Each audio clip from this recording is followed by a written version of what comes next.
بسم اللہ الرحمن الرحیم۔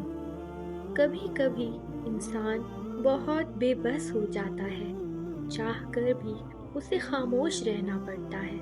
وہ صبر سے کسی معجزے کا انتظار کرتا ہے، نم آنکھوں سے اپنے رب کی رحمت کا منتظر ہوتا ہے، اور پھر قرآن سے اللہ کا جواب آتا ہے، اور جلد ہی آپ کا رب آپ کو اتنا دے گا کہ آپ خوش ہو جائیں گے۔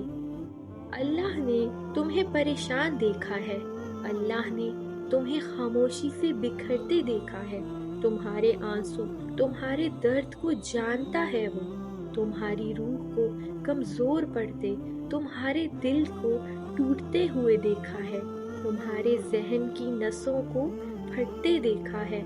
آج ہمت کرو، وہ باتیں سن کر جو تمہیں تکلیف دے رہی ہیں، جلد سب کچھ ٹھیک ہو جائے گا۔ تم صبر کرو، بس صبر کرو، صبر کرو۔ جس نور کی تمہیں تلاش ہے وہ قرآن ہی تو ہے۔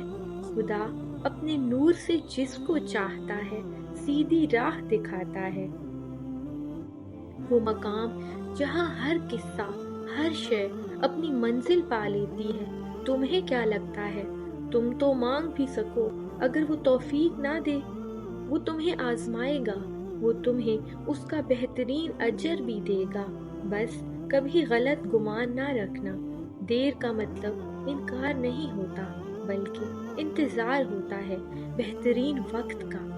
اللہ نے ہر چیز کا وقت مقرر کیا ہے، کوئی چیز نامقررہ وقت سے پہلے ہوگی اور نہ ہو سکتی ہے۔ تمہارا کام صبر اور شکر کرنا ہے۔ اللہ صبر کرنے والوں کے ساتھ ہے۔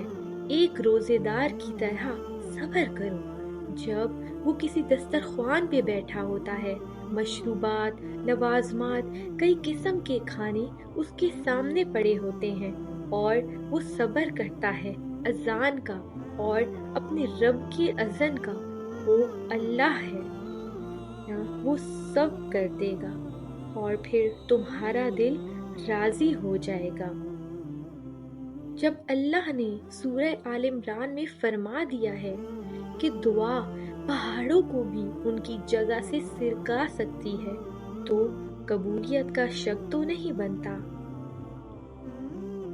اللہ تمہارے دشمنوں کو خوب جانتا ہے، اور تمہاری حمایت اور مدد کے لیے اللہ ہی کافی ہے۔ اگر آج زندگی مشکل ہے تو کل آسان بھی ہوگی۔ آسانی کا وعدہ بھی اللہ نے کیا ہے۔ اللہ سے مانگو، خوب مانگو، اللہ تمہیں امید سے بڑھ کر دے گا۔ تم سمندر کی گہرائی سے پکارو گے، اللہ تمہاری وہاں بھی سن لے گا۔ جن لوگوں کی تنہائیاں پاک ہوتی ہیں نا، ان کی دعائیں کبھی بھی رد نہیں ہوتی۔ اور اپنا معاملہ اللہ کے سپرد کر کے مطمئن رہو، کیونکہ وہ تمہارے ناممکن کام پر بھی کن فرما دے گا۔ جو رب ایک ماہ صبر کرنے پر انعام میں عید کی خوشی سے نوازتا ہے، وہ تو تمہارا سالوں کیا صبر رائے گا کیسے جانے دے سکتا ہے؟